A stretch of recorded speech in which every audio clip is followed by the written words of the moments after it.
ay ito talaga. First time kong nakita na ito yung baso nung unang panahon pero ngayon ginagawa ng kaldero. Grabe, nilutuan nila ng ulam oh. Ito naman kakaiba din. Wala din itong halong chemical ang ginagamit nilang kaldero. Ayan oh mga kaidol, ang dami. So ganyan ang ginagamit nila doon sa restaurant. Talagang napabilib ang mga tao dito kasi walang halong chemical ang mga ginagamit nilang lutuan. Yan oh, talagang organic siya. Tapos ganyan sila magluto. Papatong lang yung ulam doon sa ibabaw ng kanin. Kumbaga kumpleto na siya. Kapag naluto na yung kanin at ulam, lalagyan lang ito ng sauce. Depende sa customer kung anong gusto niya.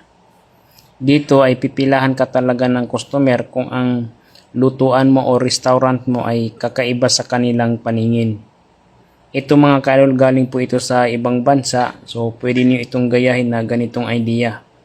Kasi wala pa ito sa atin. Alam mo naman dito sa atin, the more na kakaiba sa kanilang paningin, ay mas pupuntahan nila agad yan. Ibig sabihin, talagang magti-trending yung business mo. Ang tawag kasi dyan ay diskarte. Ito naman ay kakaiba yung pagluto ng lechon, binabalot ito ng putik. So, first time ko din nakita to. Yan oh, pag naluto na, yan na, ganyan ang hitsura na sa loob. Talagang maglaway-laway ka dito. Kasi maganda yung pagkaluto niya, binalot sa dahon tapos binalot ng putik.